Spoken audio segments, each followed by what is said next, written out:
Bonjour à toutes et à tous, j'espère que vous allez bien. Bienvenue dans cette nouvelle vidéo sur le groupe de Lie SU2.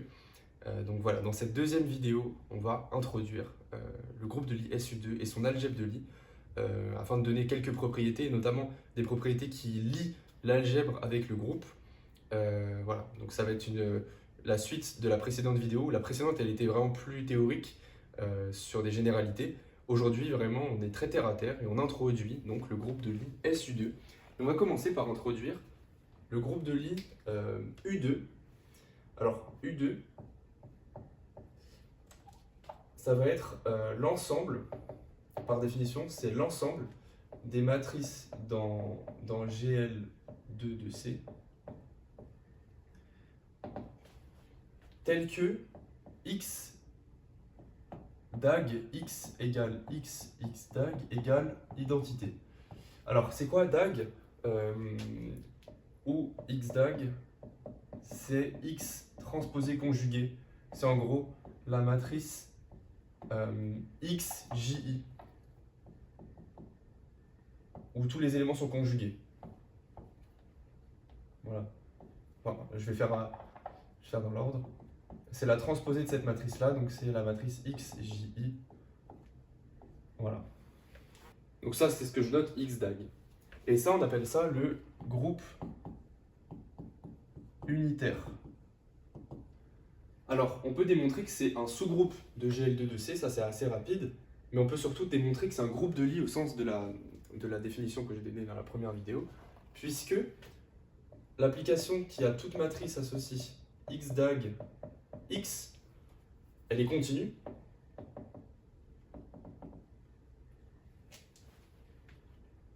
Étant donné que l'application conjugaison et transposée est continue et que le produit matriciel est continu. Et ça nous permet d'écrire que U2, c'est égal à phi-1 de singleton identité, qui est fermé. Donc ça, c'est fermé en tant que image réciproque d'un fermé par une application continue. Donc U2, c'est un sous-groupe de GL2 de C qui est fermé. C'est un groupe de Lie, au sens de la définition précédente. Donc ça nous permet de définir par la suite le groupe de Lie SU2 à partir du groupe de Lie U2. Et en fait, SU2, on appelle ça le groupe spécial unitaire. Ça va être l'ensemble des matrices de U2 de déterminant 1. Donc ça, je peux réécrire ça déterminant moins 1 restreint à U2 du singleton 1. Ça, c'est continu, puisque le déterminant, c'est une application continue, hein, c'est un polynôme. Et quand je le restreins à U2, c'est toujours continu, hein, évidemment. Ça, c'est un fermé. Donc ça, c'est fermé. Et c'est un sous-groupe de U2 qui est un sous-groupe de GL2 de C. Donc c'est un sous-groupe de GL2 de C fermé. C'est un groupe de Lie aussi. Et on appelle ça le groupe spécial unitaire. Qu'est-ce que c'est en fait? SU2, c'est les rotations complexes qui conservent le volume, qui conservent les volumes. Son analogue, alors analogue avec des grosses guillemets, c'est SO3. Donc ça, c'est les rotations de l'espace qui conservent le volume. Là, c'est les rotations complexes. C'est les rotations réelles, là, c'est les rotations complexes. Alors, on va démontrer plusieurs propriétés sur SU2. SU2, il va être compact, connexe et simplement connexe. Voilà, donc 3 caractéristiques. La compacité, on va pouvoir la démontrer assez facilement. La connexité et la simple connexité, ça dépasse un peu le cadre du programme. Simple connexité, c'est même pas du tout, voilà, c'est totalement hors de portée, mais je vais expliquer un petit peu ce que ça représente. Et en fait, pour démontrer ça, il va suffire de démontrer que SU2 est homéomorphe à ce qu'on appelle S3. On note comme ça. C'est la sphère unité en dimension 4. En fait, c'est par définition l'ensemble des nombres complexes, enfin les couples de nombres complexes AB, tels que module carré de A plus module carré de B, c'est égal à 1.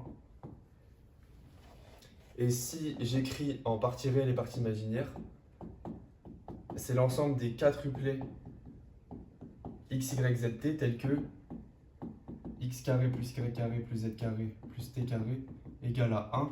Et on retrouve en fait l'équation cartésienne d'une sphère, de la sphère unité en dimension 4. Donc voilà, si on a que SU2 est homéomorphe à S3, puisque on va en fait, par analogie avec la sphère en dimension 3 que moi je sais dessiner, si vous savez dessiner des sphères en dimension 4, vous me rejoignez sur Discord pour me le dire. Je vais rester en dimension 3 pour des raisons évidentes. La sphère en dimension 3, donc c'est S2, on va avoir assez rapidement ces deux propriétés-là. Pourquoi? Parce que elle est connexe par arc, c'est-à-dire que j'ai deux points, je peux trouver un chemin qui relie les deux.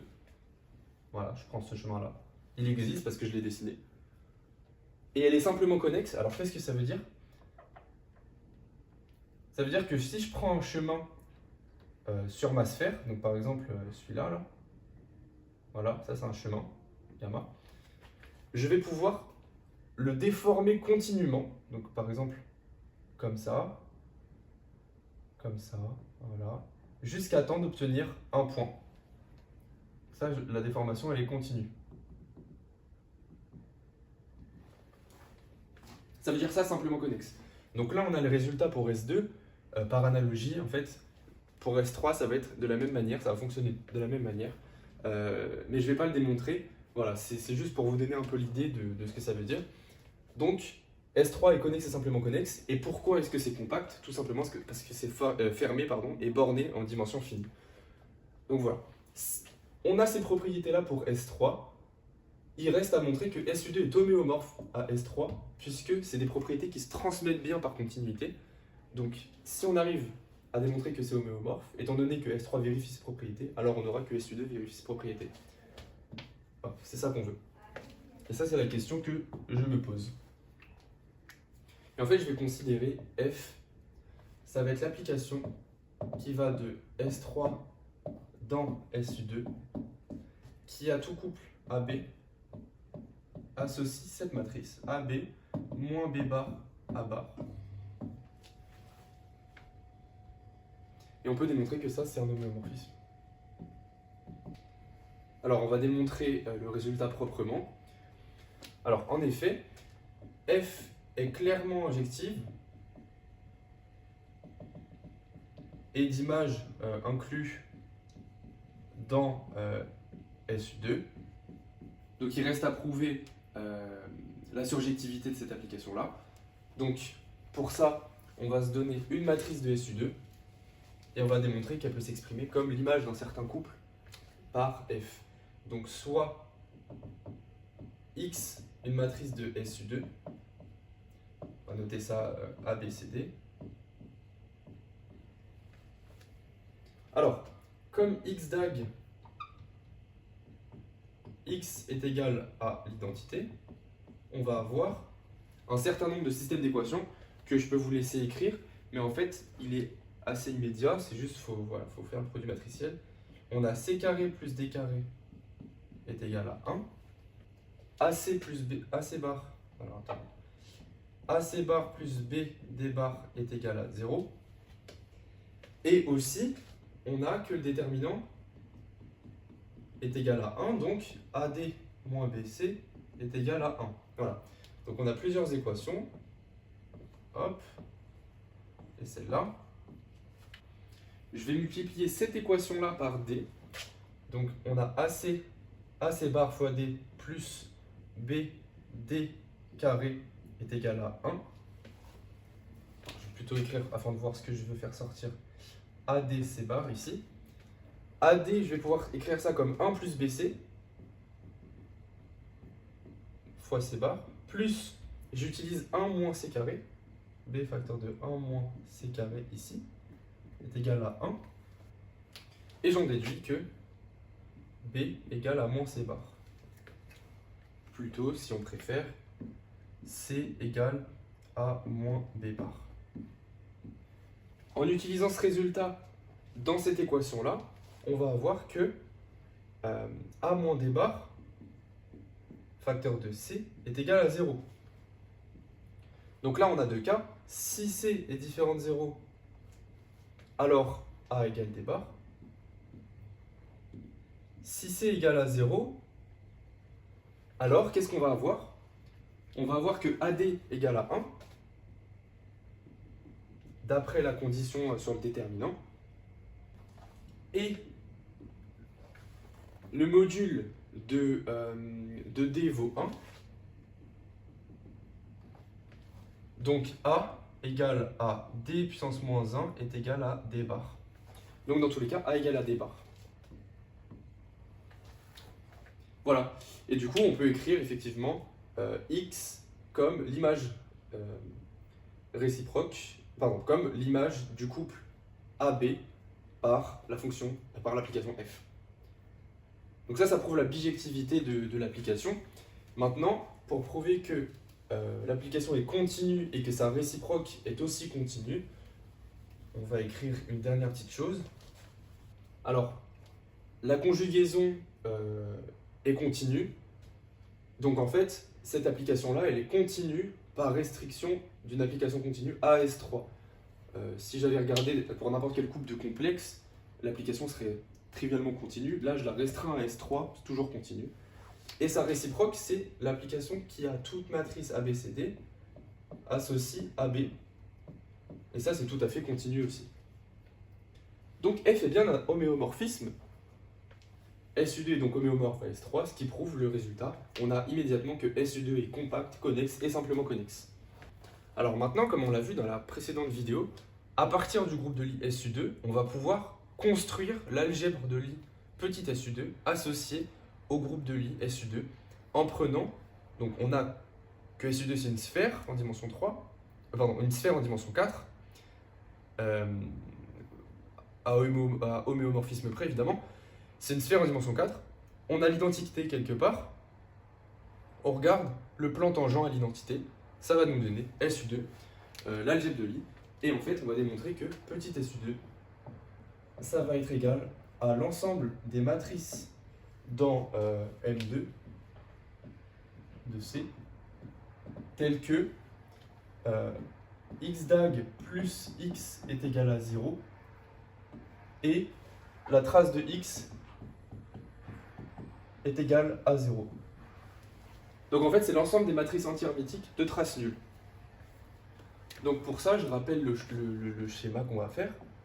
On prend notre sphère en dimension 4, donc je vais dessiner évidemment en dimension 3. Voilà. On prend l'identité ici. Et on va regarder le plan tangent, enfin l'espace tangent, à SU2, donc ça c'est SU2. On va regarder petit SU2. Ça c'est approuvé, hein, à voir. Donc on va commencer par l'impulsion directe, donc c'est-à-dire soit une matrice X dans SU2, autrement dit vraiment dans l'espace tangent par définition, c'est-à-dire on va fixer epsilon positif gamma de moins epsilon à epsilon dans SU2, tel que gamma de 0 c'est égal à l'identité, et gamma prime de 0 c'est égal à x, ou gamma dérivable en 0. Hein. Donc c'est-à-dire que là, j'ai un certain segment moins epsilon epsilon, centré en 0, et j'envoie via gamma, sur un chemin, gamma de t, donc entre moins epsilon, donc là, hop, ça vient là, ça vient là, et donc gamma de 0 c'est l'identité, et moi je regarde x c'est gamma prime de 0. Et maintenant je voudrais démontrer donc que, étant donné une telle matrice là, cette matrice est anti-hermétique et de trace nulle. Alors, comment on va faire ça? puisque gamma envoie l'intervalle moins epsilon epsilon dans SU2, pour tout t compris dans l'intervalle moins epsilon epsilon, via la condition d'unitarité, hein, l'identité, c'est égal à gamma de t dag, gamma de t. Ça, c'est égal à au voisinage de t égale à 0, en sachant que gamma de 0 c'est identité et que gamma prime de 0 c'est x, on a ça, plus un petit o de t, dag fois identité plus tx plus un petit o de t normal. Par linéarité de l'application dag, on a identité plus tx dag plus un petit o de t, fois identité plus tx plus un petit o de t. Et ça, c'est égal à identité, je développe, hein, plus tx dag plus x plus un petit o de t. Donc on a que l'identité, c'est égal à identité plus ça. Quand je passe à la limite pour t qui est envers 0, j'obtiens que ce terme-là, par identification, est égal à 0, ce qui me donne que x est entier hermitique. Voilà, donc ça c'est pour la première condition. Et pour la deuxième condition, on va devoir démontrer que x est de trace nulle. Donc, je regarde dans l'intervalle moins epsilon epsilon. Puisque gamma envoie cet intervalle sur SU2, j'ai que le déterminant de gamma de t est égal à 1 constamment. Et en fait, je vais dériver cette application par rapport à t. Donc d sur dt de déterminant de gamma de t, je vais regarder ça en 0, c'est égal à 0. Et là, je vais devoir dériver une fonction composée en me rappelant que la différentielle du déterminant en l'identité, alors je vais rappeler ce résultat, que je ne vais pas redémontrer, hein, ça fait partie du cours normalement, ça c'est la trace.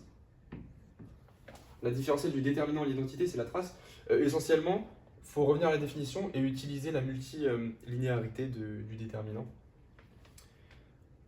Et donc, en dérivant par rapport à t et en évaluant t égale à 0, on n'a que la trace de gamma prime de 0. On va noter les choses bien. La trace de gamma prime de 0 est égale à 0. Autrement dit, la trace de x est égale à 0. Ce qui nous prouve la deuxième condition. Donc voilà, étant donné une matrice dans le plan tangent, dans l'espace tangent à SU2, cette matrice-là est anti-hermitique et de trace égale à 0. Maintenant, on va démontrer la réciproque.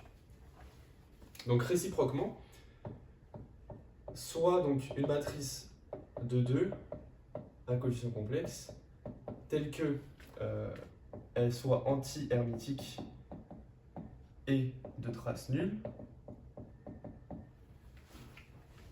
Et nous, ce qu'on va regarder, l'idée, ça va être de construire un bon chemin tel que, quand je le dérive et que j'évalue en 0, ça me donne x. C'est-à-dire, moi, on me donne ce vecteur-là, là, il va falloir que je reconstruise le bon chemin qui me redonne bien x quand je dérive et que j'évalue en 0. Alors pour ça, je vais prendre donc soit epsilon positif, et je vais considérer l'application qui a t, donc dans moins epsilon, epsilon, associe exponentielle de tx. Alors moi, ce que je dois démontrer, c'est que ça appartient à SU2.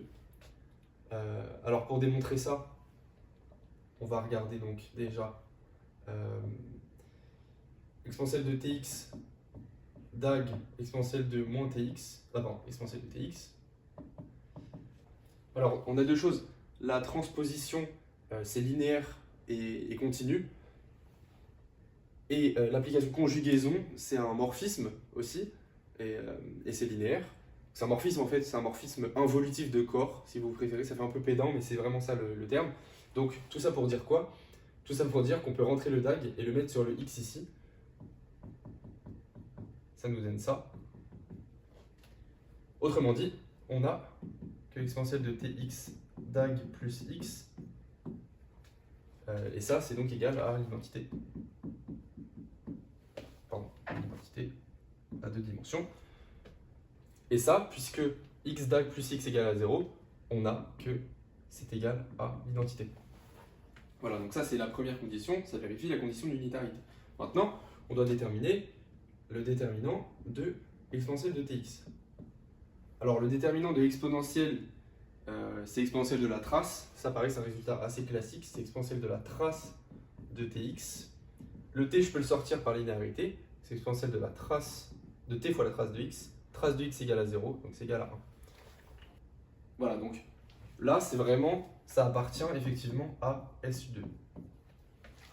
Et maintenant, en fait, on a terminé, puisque ce gamma là, c'est vraiment un bon chemin, au sens où on a donc un chemin qui est tracé sur SU2, donc c'est vraiment un chemin qui est là, qui passe par l'identité en 0, puisque gamma de 0 c'est exponentielle de 0 fois x, donc c'est identité, et gamma prime de 0, c'est égal à exponentielle de t fois 0, exponentielle de 0 fois x, x, ça c'est l'identité, c'est égal à x.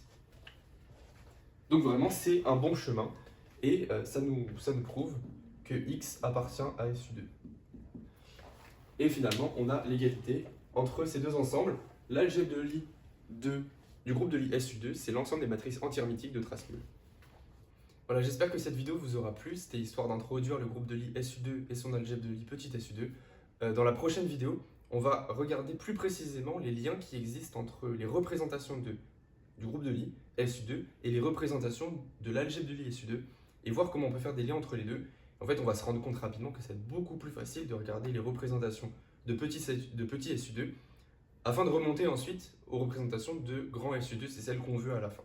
Donc voilà, je vous souhaite une bonne soirée, une bonne journée, puis nous on se retrouve pour la prochaine vidéo.